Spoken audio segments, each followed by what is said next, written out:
नमस्कार दोस्तों, आपके अपने काउंट क्लास है 2.0 चैनल पर हार्दिक स्वागत है। साथियों, आज हम आपके लिए चाइल्ड डेवलपमेंट एंड पेडागोजी के 30 महत्वपूर्ण प्रश्न लेकर आए हैं जो रीट भर्ती परीक्षा 2025 में रीट लेवल 1 और लेवल 2 दोनों लेवलों के लिए साथियों काफ़ी महत्वपूर्ण क्लास हैं। तो साथियों, माध्यमिक शिक्षा बोर्ड द्वारा किस तरह के प्रश्न पूछे जाते हैं और किस तरह के प्रश्न आने की संभावना, इन सभी पर हम एनालिसिस करेंगे, व्याख्यात्मक डिस्कस करेंगे। साथियों, माध्यमिक शिक्षा बोर्ड ने अब तक रीट भर्ती परीक्षा के 2011 से लेकर 2022 तक जितने भी पेपर करवाए उन सभी प्रीवियस पेपर का हम व्याख्यात्मक एनालिसिस करवा रहे हैं।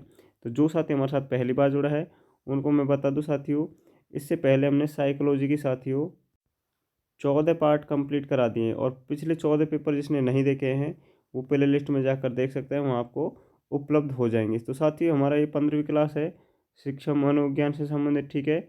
और साथियों, सारे पेपर हमने व्याख्यात्मक एनालिसिस करे हैं, तो प्ले लिस्ट में जाकर उनको देख लें।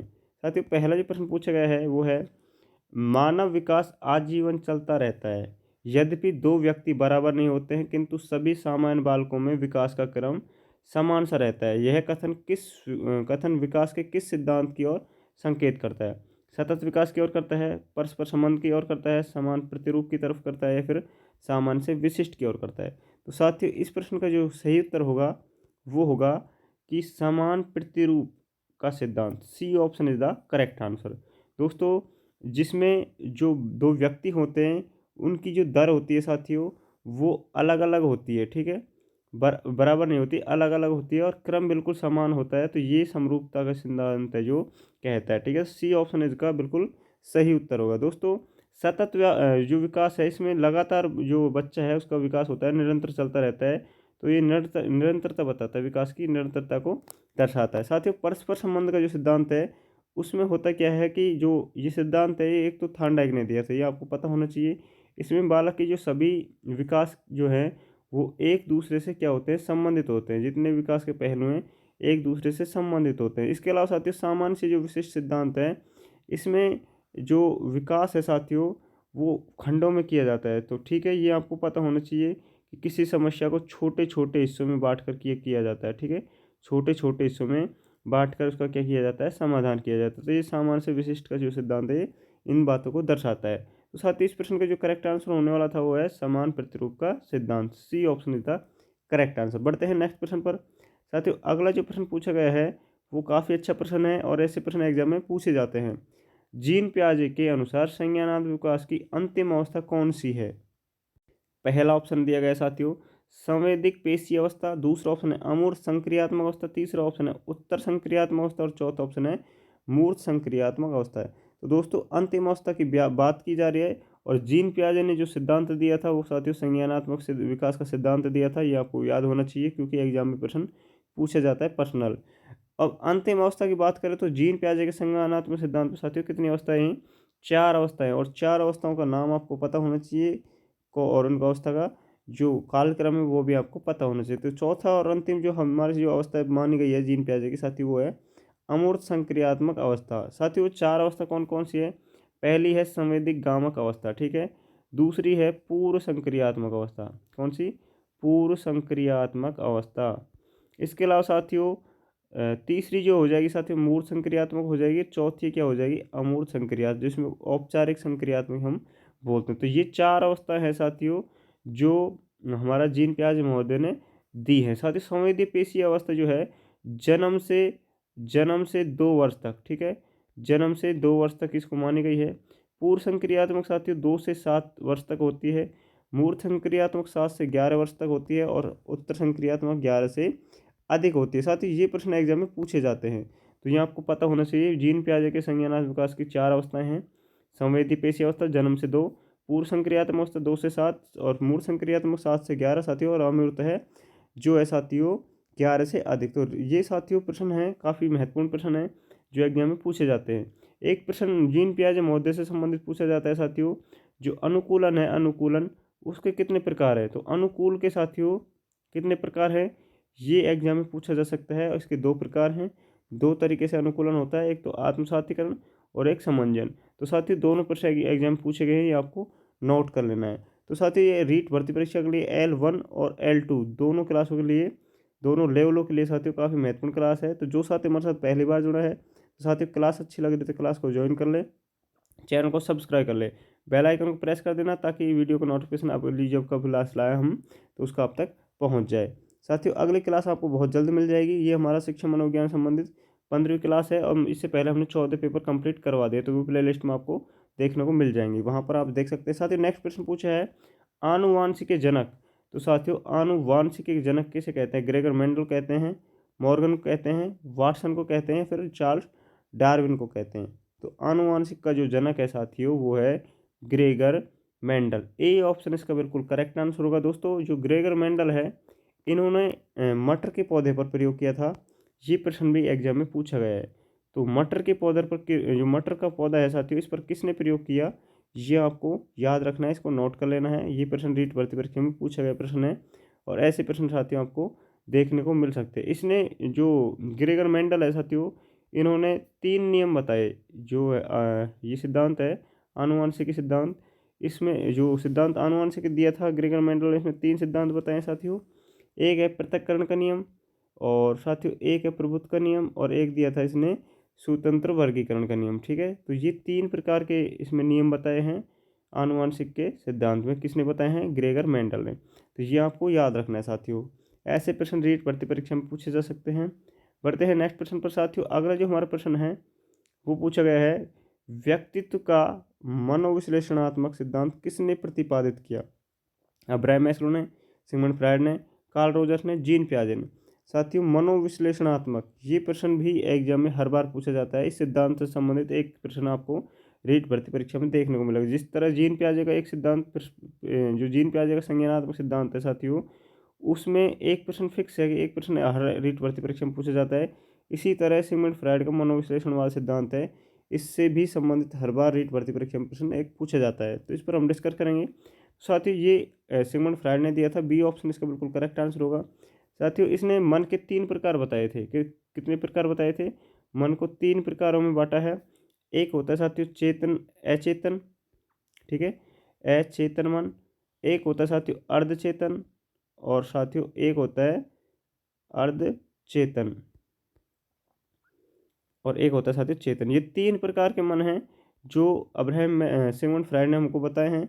और साथियों इस चेतन जो मन है इसमें 90% होता है और अचेतन मन होता है साथियों ये हमारा 90% होगा, चेतन होता है 10%। तो सबसे ज़्यादा जो पार्ट है साथियों वो होता है अचेतन मन का। ठीक है, तो इनको आपको याद रखना है। और इसने मनुष्य के व्यक्तित्व अंग बताए हैं 3, तो वो भी आपको याद होने चाहिए। इदम अहम परम अहम, ईड ईगो सुपर ईगो। ये प्रश्न पूछा जाता है साथियों। नेक्स्ट प्रश्न चलते हैं। अगला प्रश्न है एक 10 वर्षीय बालक की मानसिक आयु 12 वर्ष है तो उसकी IQ जो बुद्धि लब्धि होगी साथियों वो क्या होगी? तो इसका फार्मूला मैंने पहले भी जब प्रीवियस पेपर हल करवाए थे वहाँ पर बता दिया था साथियों कि जो स्टर्न महोदय है उसने सबसे पहले बुद्धि लब्धि का जो फार्मूला बताया था वो दिया था साथियों मानसिक आयु बटे वास्तविक आयु इंटू 100। तो ये फार्मूला साथियों स्टर्न महोदय ने दिया था और ये एग्जाम में पूछा जाता है कि कब दिया था, तो 1912 में दिया था। ये आपको याद होना चाहिए साथियों। इसी फॉर्मूले से हम इस प्रश्न को हल करेंगे। और इस प्रश्न को किस तरह हल करेंगे? सबसे पहले मानसिक आयु कितनी दी गई, तो मानसिक आयु लिखनी साथियों। उसके नीचे वार्षिक जो आयु दी गई है वो हमको लिखनी है।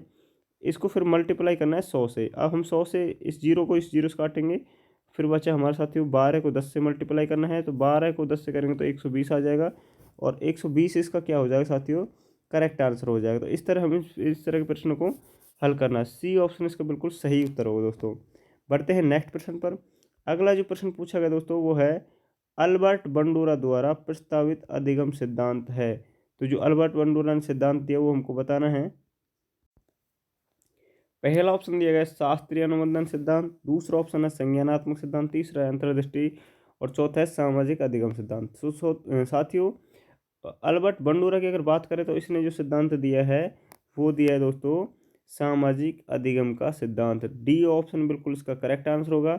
साथियों जो शास्त्रीय अनुबंधन का सिद्धांत दिया था वो दिया थे पावला महोदय ने। किसने दिया था? पावलाव ने। साथियों इसके अलावा अंतर्दृष्टि जो सूद का सिद्धांत दिया था वो दिया था कोलहर ने। किसने दिया? कोलहर ने। ठीक है, किसने दिया साथियों? कोलहर ने। संज्ञानात्मक जो सिद्धांत अभी हमने पढ़ा था किसने दिया था? वो जीन पियाजे ने। तो साथियों ऐसे प्रश्न भी एग्जाम में पूछे जाते हैं जो आपको याद होने चाहिए। ठीक है, जीन पियाजे ने ये सिद्धांत दिया था। तो चारों सिद्धांत को पता होना चाहिए। शास्त्रीय अनुबंधन पावलोव ने दिया था, अंतर्दृष्टि सूज का सिद्धांत दिया कोहलर ने, संज्ञानात्मक सिद्धांत दिया जीन पियाजे ने साथियों, और सामाजिक जो अधिगम का सिद्धांत दिया है वो बंडूरा महोदय ने दिया है। साथियों जो सामाजिक अधिगम हम सिद्धांत पढ़ रहे हैं, इसमें जो अल्बर्ट बंडूरा है उसने साथियों 2 पर प्रयोग किया था। एक तो किया था साथियों निर्जीव गुड़िया, ये प्रश्न पूछा गया प्रश्न है, निर्जीव गुड़िया पर प्रयोग किसने किया था? ये किया था साथियों अल्बर्ट बंडूरा ने। इसके अलावा साथियों एक था सजीव जोकर, ठीक है, सजीव जोकर। तो साथियों ये दोनों प्रश्न पूछे गए कि इन पर प्रयोग किसने किया था? तो ये इस पर प्रयोग किया था अल्बर्ट बंडूरा ने। साथियों जो सामाजिक अधिगम सिद्धांत है, इसमें जो मान्य व्यवहार होता है उसको अपनाया जाता है और अमान्य का त्याग किया जाता है। इसमें साथियों अनुकरण पर बल दिया, सबसे जो जोर दिया था अनुकरण पर दिया था, तो ये भी आपको ध्यान रखना है साथियों। पूछा गया प्रश्न है माध्यमिक शिक्षा बोर्ड द्वारा कि जो सामाजिक अधिगम सिद्धांत है इस पर सबसे ज़्यादा जो बल दिया गया है, सबसे ज़्यादा जोर दिया गया है, वो किस पर दिया गया है? तो वो दिया गया है अनुकरण पे साथियों, ठीक है। तो इस तरह के प्रश्न एग्जाम में पूछे जाते हैं, ये आपको नोट कर लेना है साथियों। एक अंतर्दृष्टि सूझ का जो सिद्धांत कोहलर महोदय ने दिया था, इसमें भी पूछा जाता है कि प्रयोग किस पर किया था? तो चिंपाजी, साथियों चिंपाजी पर प्रयोग किया था, और यहाँ पर चिंपाजी का नाम सुल्तान रखा गया था, ये आपको ध्यान रखना है। शास्त्रीय अनुबंधन जो सिद्धांत है साथियों, शास्त्रीय अनुबंधन पावलोव महोदय ने दिया था, और इसका जिस पे प्रयोग किया था उस पर किया था कुत्ते पर, ठीक है, कुत्ता पर इस पर इस जो सिद्धांत है इसका प्रयोग किया था, इस कुत्ते की लार पर किया था इस पर भी, ठीक है, कुत्ते की लार पर। तो ये प्रश्न एग्जाम में पूछे जाते हैं जो आपको याद रखने हैं साथियों। नेक्स्ट जो हमारा प्रश्न पूछा गया है वो है रेमंड कैटल द्वारा कितने व्यक्तित्व कारक प्रस्तावित किए गए? तो साथियों 5 किए गए, 14 किए, 16 किए, 8 किए। ये दूसरी बार प्रश्न आया साथियों, हम जब प्रीवियस पेपर एनालिसिस करवा रहे थे वहाँ पर पहले भी ये प्रश्न आ चुका है। तो कैटल महोदय द्वारा साथियों 16 पीएफ कारक मापनी है वो बताई गई है। सी ऑप्शन इसका बिल्कुल सही उत्तर होगा। साथियों व्यक्तित्व कारक अगर सिद्धांत करें हम व्यक्तित्व की, तो व्यक्तित्व का जो शील गुण का सिद्धांत है साथियों, 3 जो मनोवैज्ञानिक उन्होंने मिलकर दिए थे शील गुण, और शील गुण पर एक तो कैटल महोदय है जिन्होंने सिद्धांत दिया है साथियों। इसके अलावा साथियों एक ऑलपोर्ट है जो भी शील गुण से संबंधित है। जो शील गुण है साथियों उसके प्रकार बताए हैं या इसका सिद्धांत दिया है। एक हैंस आई जैक है साथियों, हैंस आई जैंग। साथियों ये कुछ प्रश्न हैं जो एग्जाम में पूछे जाते हैं शील गुण के सिद्धांत से संबंधित। अगर आपसे पूछा जाए तो कैटल महोदय है, ऑलपोर्ट है, इसके अलावा हैंस आई जैक है साथियों। इसमें आपको ध्यान रखना है कैटल जो है साथियों, इन्होंने जो शील गुण बताए हैं वो साथियों काफ़ी महत्वपूर्ण है। इसमें 16 पीएफ मापने का प्रयोग किया था। ऑलपोर्ट महोदय ने जो शील गुण है साथियों उसके 3 प्रकार बताए, तो ये भी आपको याद रखना है, ठीक है। ऐसे प्रश्न एग्जाम में पूछे जाते हैं साथियों। आपको हमारी क्लास कैसी लग रही है कमेंट करके बताएं, और अपने दोस्तों के साथ शेयर कर दें। आप साथियों शेयर करते नहीं हैं तो शेयर जरूर कर देना। नेक्स्ट प्रश्न पूछा गया है निम्न में से कौन सा मास्लो की आवश्यकताओं के पदानुक्रम में सम्मिलित नहीं है? तो साथियों ये प्रश्न आपको बताना है। ध्येय की आवश्यकता है, व्यक्तिवाद एवं अहमवाद समूह, स्नेह एवं संबद्धता, आत्म सिद्धि। तो आपको पता होगा साथियों अब्राहम मास्लो ने आवश्यकता का सिद्धांत दिया था, इसमें मांग और आवश्यकता बताई थी। तो अब्राहम मास्लो की ये 5 मांग थी इसमें साथियों, और वो 5 मांगों को आपको क्रम भी याद होना चाहिए। शारीरिक मांग है, सुरक्षा की मांग है, सम्मान या प्रेम की मांग है साथियों, समाज की मांग है, और आत्म सिद्धि की मांग है। तो ये 5 मांग इसमें बताई थी। तो ये साथियों 5-6 मांग आपको याद होनी चाहिए। और इसमें जो नहीं है वो है व्यक्तिवाद एवं समूहवाद। तो बी ऑप्शन इसका बिल्कुल करेक्ट है, क्योंकि इसमें साथियों नहीं पूछा है, तो बी उत्तर इसका बिल्कुल सही हो जाएगा साथियों। बढ़ते हैं नेक्स्ट प्रश्न पर। अगला जो प्रश्न पूछा गया साथियों वो है, ये प्रश्न साथियों दूसरी बार आया है, ये प्रश्न भी इससे पहले पूछा गया था। एक व्यक्ति में एक समय पर 2 विपरीत इच्छाओं का होना कहलाता है द्वंद्व, कुंठा, चिंता या दबाव। तो साथियों एक समय पर 2 विपरीत इच्छा आ रही हैं, तो वहाँ पर जो कहलाएगा वो क्या कहलाएगा साथियों? वो कहलाएगा द्वंद्व। ए ऑप्शन इसका बिल्कुल करेक्ट आंसर हो जाएगा साथियों। कुंठा क्या होती है? कुंठा भी एग्जाम में पूछा गया प्रश्न है। जब किसी व्यक्ति के मन में कुछ पाने की इच्छा हो, ध्यान रखना, जब किसी व्यक्ति के मन में कुछ पाने की इच्छा हो, लेकिन ये समस्या है कि उसको पाने की परिस्थिति नहीं हो, तो वहाँ पर जो शिकार होता है वो बच्चा किसका होता है? कुंठा का शिकार होता है।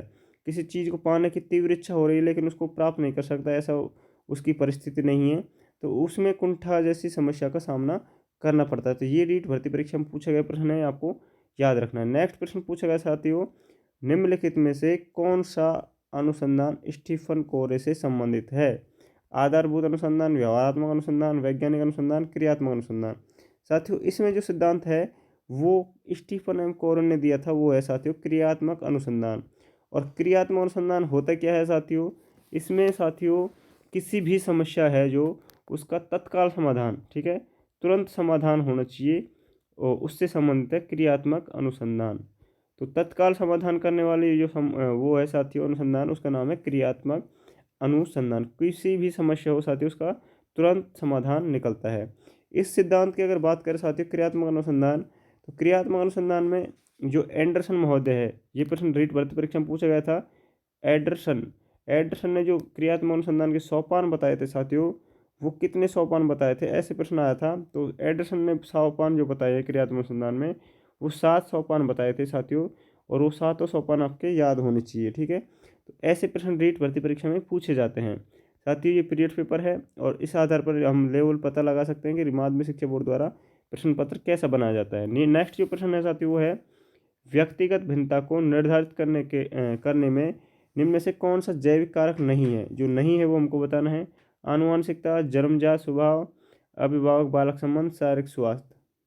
इस प्रश्न का जो करेक्ट आंसर होने वाला है साथियों, अभिभावक संबंध बालक संबंध जो है, ये इसका बिल्कुल जैविक कारक नहीं है। तो सी ऑप्शन इसका बिल्कुल सही उत्तर हो जाएगा। बढ़ते हैं नेक्स्ट प्रश्न पर साथियों। अगला जो प्रश्न पूछा गया वो है, डाउन लक्षण जो संलक्षण है, इसका कारण है। तो ये प्रश्न भी पहले पूछा गया था, पिछली बार पूछा था कि जो डाउन लक्षण होते हैं उसका संबंध किससे है, और इस बार कारण पूछा है। तो साथियों इसमें जो कारण है वो है त्रिगुणसूत्रता, ठीक है। बी ऑप्शन इसका बिल्कुल सही उत्तर होगा। क्या होगा? B is the correct answer. बढ़ते हैं नेक्स्ट प्रश्न पर साथियों। अगला पूछा गया है कि विश्वसनीयता की अवधारणा का से आशय है। तो विश्वसनीयता की बात करें तो निर्देश की वस्तुनिष्ठता, मापन का उद्देश्य, प्राप्तांकों की बारंबारता, और गणना की समरूपता। तो साथियों विश्वसनीयता होती है गणना की समरूपता। कितनी बार भी गणना कर लो उसकी समरूपता समाप्त नहीं होगी। तो D option is the correct answer. तो ये साथियों ऐसे विश्वसनीयता है, वैधता है, ऐसे प्रश्न आपको ध्यान रखने हैं। ये भी प्रश्न एग्जाम में बार बार पूछे जाने वाले प्रश्न है। नेक्स्ट प्रश्न जो पूछा गया साथियों वो है, निम्नलिखित में से कौन सा प्रक्षेपीय परीक्षण का उदाहरण नहीं है? टीएटी, एससीटी, ड्राईमैन, या फिर एमएमपीआई। तो साथियों जो प्रक्षेपीय विधि की अगर बात करें, प्रक्षेपीय परीक्षण की बात करें, तो उसका उदाहरण जो नहीं है वो नहीं है साथियों एमएमपीआई, ठीक है। डी ऑप्शन इसका बिल्कुल करेक्ट आंसर होगा। बाकी टीएटी है, सीटी है, ड्राईमैन है, इसके अलावा साथियों डब्ल्यूएटी, ये कुछ परीक्षण है जो प्रक्षेपीय परीक्षण है, जो साथियों आपको पता होने चाहिए। तो डी ऑप्शन है साथियों जो नहीं है, ठीक है। बढ़ते हैं नेक्स्ट प्रश्न पर साथियों। जो नेक्स्ट प्रश्न पूछा गया वो है, बहुबुद्धि का सिद्धांत किसने प्रतिपादित किया? काफ़ी महत्वपूर्ण प्रश्न है साथियों। ऐसे प्रश्न रीट भर्ती परीक्षा में आपको देखने को मिल सकते हैं। तो ये दिया था हावर्ड गार्डनर ने, जीन पियाजे ने, डेविड वेसलर ने, एरिक एरिक्सन ने। तो साथियों बहुबुद्धि का जो सिद्धांत दिया था वो दिया था गार्डनर ने, हावर्ड गार्डनर ने। ए ऑप्शन इसका बिल्कुल करेक्ट आंसर होगा। इसमें जो गार्डनर ने बहुबुद्धि के सिद्धांत पर साथियों जो बुद्धि बताई हैं वो बताई थे साथियों 8 प्रकार की, ठीक है। और वो 8 प्रकार आपके याद होने चाहिए। साथियों जो 8 प्रकार हावर्ड गार्डनर ने बताए थे उसमें कौन कौन सी है? एक तो है साथियों संगीत बुद्धि। कौन सी? संगीत, ठीक है। एक है साथियों दृश्य स्थानिक, ठीक है, दृश्य स्थानिक बुद्धि। एक है साथियों मौखिक भाषाई। कौन सी? मौखिक भाषाई। ये 3 बुद्धि साथियों हमारे संगीत होगी, दृश्य होगी, मौखिक भाषाई होगी। तार्किक गणितीय, तार्किक गणितीय बुद्धि, ठीक है, तार्किक गणितीय बुद्धि होगी हमारी साथियों। इसके अलावा साथियों शारीरिक गतिशील बुद्धि होगी, शारीरिक गतिशील बुद्धि होगी। इसके अलावा साथियों पारस्परिक होगी, पारस्परिक पारस्परिक होगी। इसके अलावा साथियों अंतः व्यक्तिक होगी, अंतः व्यक्तिक होगी, और एक प्राकृतिक बुद्धि होगी। तो ये साथियों 8 प्रकार की बुद्धियाँ हैं जो रीट भर्ती परीक्षा में पूछी गई है कि बहुबुद्धि के सिद्धांत में हावर्ड गार्डनर ने कौन सी बुद्धि प्रतिपादित नहीं की थी। तो 8 बुद्धियों का आपको नाम पता होना चाहिए, और इससे जो भिन्न है साथियों वो इससे संबंधित नहीं होगी। तो ऐसे प्रश्न भी रीट भर्ती परीक्षा में पूछे जाते हैं, इसलिए मैंने आपको नाम बताया है। एक है साथियों संगीत लयबंद जो बुद्धि होती है, एक होती है साथियों दृश्य स्थानिक बुद्धि होती है, एक मौखिक भाषाई बुद्धि होती है, एक तार्किक गणितीय बुद्धि होती है, एक साथियों शारीरिक गतिशील बुद्धि होती है, एक जो पारस्परिक बुद्धि होती है, एक होती है साथियों अंतर्व्यक्तिक बुद्धि और एक प्राकृतिक बुद्धि। तो ये हावर्ड गार्डनर द्वारा कितनी बुद्धि बताई गई थी साथियों? 8 प्रकार बताए गए। तो ये आपको नोट कर लेना है साथियों। इसका जो सही उत्तर था वो हो गया गार्डनर महोदय, जो बहुबुद्धि का सिद्धांत प्रतिपादित किया था। नेक्स्ट प्रश्न पर चलते हैं साथियों। अगला प्रशिक्षण संबंधित से प्रश्न हमारा ये, और इसमें पूछा गया है उपचारात्मक शिक्षण किस प्रकार के बालकों के लिए प्रयुक्त होता है? तेजी से सीखने वाले, धीमी गति से सीखने वाले, प्रतिभाशाली बालक या फिर रचनात्मक से सीखने वाले? तो इस प्रश्न का जो करेक्ट आंसर हो हमको बताना है। तो साथियों उपचारात्मक जो शिक्षण है उसमें धीमी गति से जो सीखने वाले बच्चे हैं उनके लिए ये प्रयुक्त होता है। ठीक है, उपचारात्मक शिक्षण की जरूरत पड़ती है साथियों निदानात्मक परीक्षण के बाद में। निदानात्मक शिक्षण करवाया जाता है, उसके बाद में ये परीक्षण करवाया जाता है। तो ये प्रश्न पूछा गया है कि निदानात्मक परीक्षण के बाद में कौन सा प्रशिक्षण होता है, परीक्षण होता है? तो उपचारात्मक परीक्षण होता है। ठीक है साथियों, तो ये भी आपको पता होना चाहिए। उपचारात्मक शिक्षण जब करवाया जाता है साथियों, जो कोई समस्या है उसका समाधान करना होता है। पहले समस्या की खोज होती है, उस खोज जब करते हैं उसको निदानात्मक परीक्षण कहते हैं साथियों। बढ़ते हैं नेक्स्ट प्रश्न पर। अगला जो प्रश्न पूछा गया है साथियों वो है शिक्षा की खेलकूद विधि किस सिद्धांत पर आधारित है? तो आपको ये सिद्धांत का नाम बताना है। पहला ऑप्शन है शिक्षण की गतिविधियों से संबंधित, दूसरा है विकास और वृद्धि से संबंधित, तीसरा है शिक्षण एवं समाजशास्त्रीय सिद्धांत, और चौथा है साथियों शारीरिक शिक्षा संबंधित कार्यक्रम। तो खेलकूद की बात करें तो शारीरिक शिक्षा कार्यक्रम, डी ऑप्शन इसका बिल्कुल करेक्ट आंसर हो जाएगा साथियों। और ये हमारा साथियों 17 प्रश्न कंप्लीट हुआ। अब अगला जो प्रश्न है साथियों वो पूछा गया है एनसीएफ राष्ट्रीय पाठ्यचर्या जो है रूपरेखा, उसमें एनसीएफ नेशनल कैरिकुलम फ्रेमवर्क 2005 की राष्ट्रीय स्टीयरिंग समिति के अध्यक्ष कौन थे? कोठारी, मेहरोत्रा, यशपाल या फिर नामूद? साथियों इसका जो करेक्ट आंसर है वो है proper Yashpal, C option is the correct answer. साथियों हमारी क्लास आपको अच्छी लग रही है तो क्लास को लाइक कर दें साथियों, चैनल को ज्वाइन कर ले, चैनल को सब्सक्राइब कर ले और अपने दोस्तों के साथ शेयर जरूर कर देना साथी। जो साथी पहली बार जुड़ा है तो चैनल को ज्वाइन कर लेना और अपने दोस्तों के साथ शेयर करना ना भूलें। हमारी क्लास अच्छी लगे तो लाइक जरूर कर देना। नेक्स्ट प्रश्न पूछा है साथियों आरटीई अधिनियम 2009 किस आयु वर्ग के बालकों के लिए बना है? तो आरटीई राइट टू इन्फॉर्मेशन। साथियों आरटी की बात करें तो इसमें 6 से 14 वर्ष तक के जो बच्चे हैं इनको शामिल किए गए। अगर आपसे विशेष रूप से पूछा जाए जो विशेष बालक होते हैं उस आधार पर अगर पूछा जाए साथियों तो यहाँ पर 6 से 18 वर्ष तक के बच्चों के लिए बताया गया है। ठीक है, तो ये चीज़ें हैं साथियों आपको याद रखनी। आरटी जो साथियों लागू हुआ था वो संपूर्ण भारत में हुआ था 1 अप्रैल 2010। ये प्रश्न भी एग्जाम में पूछा गया था तो इसको भी आपको ध्यान रखना है साथियों। आरटी की अगर बात करें साथियों शिक्षक छात्र अनुपात है धारा 25 में जो बताया गया साथियों वो बताया गया 30:1। जो छात्रों की संख्या 30 है तो वहाँ पर एक शिक्षक होना अनिवार्य है। और ये प्राथमिक स्तर पर साथियों उच्च प्राथमिक 35:1 माना गया है। ठीक है, 35:1 माना गया है उच्च प्राथमिक स्तर पर 30:1। ऐसे प्रश्न भी साथियों रीट भर्ती परीक्षा में पूछे गए थे। नेक्स्ट प्रश्न पर चलते हैं साथियों। अगला जो प्रश्न पूछा गया वो है निम्नलिखित में कौन सा दैहिक अभिप्रेरक नहीं है? जो नहीं है वो बताना है। उपलब्धि है, भूख है, प्यास है, नींद है। तो साथियों दैहिक की अगर बात करें तो दैहिक जो नहीं है वो है उपलब्धि। कौन सा? उपलब्धि। बाकी के सारे दैहिक है साथियों।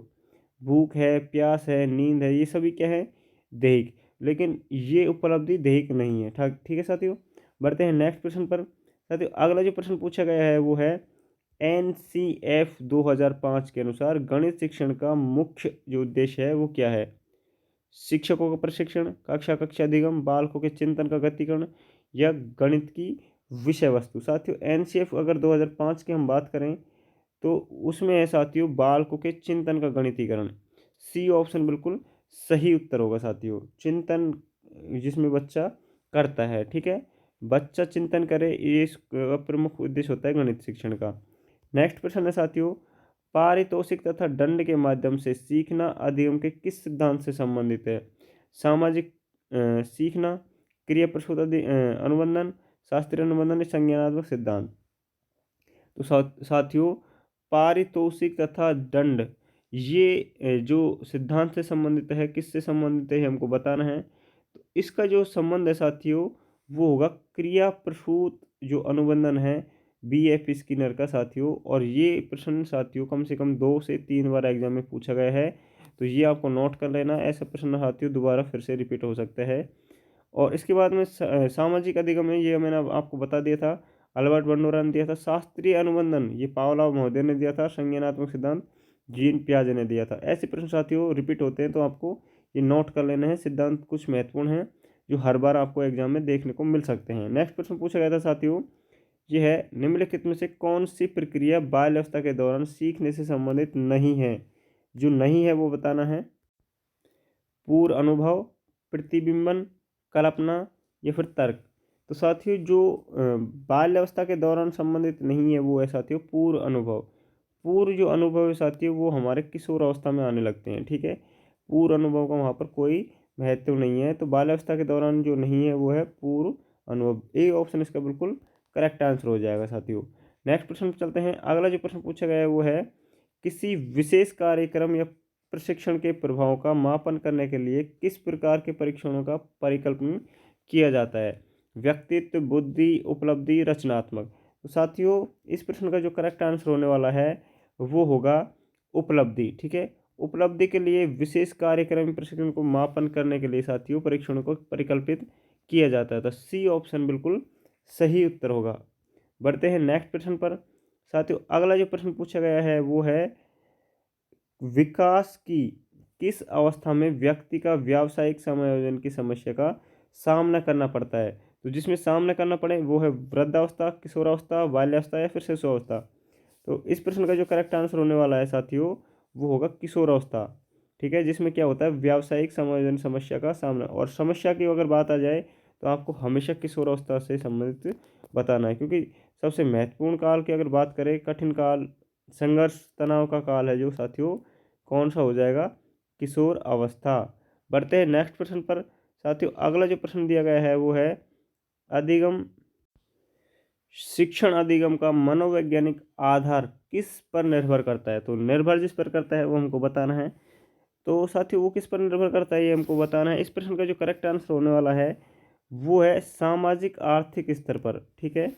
सामाजिक आर्थिक स्तर पर ये निर्भर करता है। तो इसका जो करेक्ट आंसर हो गया साथियों वो कौन सा हो गया, भाषा शैली, सामाजिक आर्थिक स्तर, विषय वस्तु या फिर अध्यापन शैली। तो सामाजिक स्तर तो साथियों नहीं होगा, ठीक है, क्योंकि शिक्षण अधिगम है जो मनोवैज्ञानिक आधार पर सामाजिक स्तर से संबंधित नहीं है।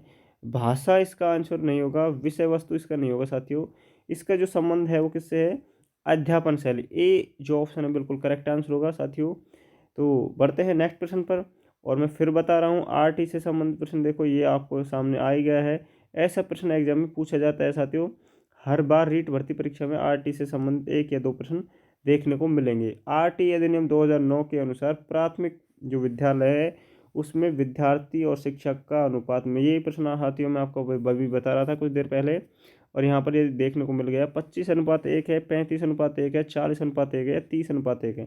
तो साथियों प्राथमिक स्तर पर यहाँ पर बात की जा रही है, तो यहाँ पर जो हमको शिक्षक छात्र का अनुपात बताना है 30:1 होगा साथियों। उच्च प्राथमिक स्तर पर अगर पूछा जाता है तो वो उच्च प्राथमिक स्तर पर कौन सा होगा साथियों, उच्च प्राथमिक स्तर पर होगा 35:1। यदि विद्यार्थियों की संख्या 200 से अधिक हो, प्राथमिक स्तर की बात कर रहा हूँ मैं, 200 से अधिक अगर हो जाए विद्यार्थियों की संख्या प्राथमिक स्तर पर, तो वहाँ पर 30:1 नहीं बताना साथियों, वहाँ पर बताना है 40:1। ये भी एक मोस्ट इम्पोर्टेंट बात है साथियों जो आपको नोट करनी है, ठीक है। यही प्रश्न अगर पूछा जाए लेकिन यहाँ पर विद्यार्थियों की संख्या 200 से अधिक बता दिया जाए तो आपको 40:1 बताना है। बढ़ते हैं नेक्स्ट प्रश्न पर साथियों। अगला जो प्रश्न पूछा गया वो है मध्यावधि परीक्षा का उदाहरण है। तो मध्यावधि परीक्षा है वो रचनात्मक मूल्यांकन की है, मापदंड संबंधित मूल्यांकन के, योगात्मक मूल्यांकन के, या फिर नैदानिक मूल्यांकन के। साथियों इस प्रश्न का जो करेक्ट आंसर हमको बताना है। तो मध्य में जो परीक्षा होती है या मध्यावधि परीक्षा का एक उदाहरण है, तो किसका उदाहरण है ये हमको बताना है। साथ ही जो योगात्मक मूल्यांकन है उसका एक भाग है मध्यावधि परीक्षा, तो योगात्मक मूल्यांकन में इसको शामिल की गई है। बढ़ते हैं नेक्स्ट प्रश्न पर साथियों। अगला प्रश्न पूछा गया कि कौन सा रोग वंशानुगत है। जो वंशानुगत रोग है वो हमको बताना है। ADHD है, फिनाइल कीटोरियनुरिया है, पार्किंसंस है साथियों, ये फिर HIV एड्स है। तो वंशानुगत की अगर बात करें साथियों, जो रोग है वो है फिनाइल कीटोनूरिया। बी ऑप्शन इसका बिल्कुल सही आंसर होगा। साथियों अगला और अंतिम हमारा जो साइको का 30वां प्रश्न है वो हमारे सामने आ गया है। और साथियों हमारे 30 प्रश्न क्या हो गए, कंप्लीट हो गए। आपको हमारी क्लास कैसी लगी साथियों, कमेंट करके ज़रूर बताना। और अगर अच्छी लगी हो तो अपने दोस्तों के साथ शेयर करना। और जो साथी चैनल पर पहली बार आया जुड़ रहा है साथियों, चैनल पर पहली बार ही आया है तो चैनल को ज्वाइन कर लेना। साथियों चैनल को ज्वाइन करने के बाद बेल आइकन को प्रेस कर देना। और आप जब भी बेल आइकन को प्रेस कर देंगे तो हमारी सारी क्लास आपके सामने प्लेलिस्ट की उपलब्ध हो जाएंगी। तो साथियों ये हमारा 15 जो पार्ट था शिक्षा मनोविज्ञान का, वो 15 पेपर कंप्लीट हुआ। इससे पहले हमने 14 पेपर करवाए दिए, वो आपको प्ले लिस्ट में मिल जाएंगे। तो साथियों हमारी क्लास हम कैसी लगी ये कमेंट करके बताना है। और इस प्रश्न का आंसर भी आपको कमेंट बॉक्स में देना है, वहाँ पर ही आपको इसका आंसर देखने को मिलेगा। धन्यवाद, मिलते हैं नेक्स्ट वीडियो में।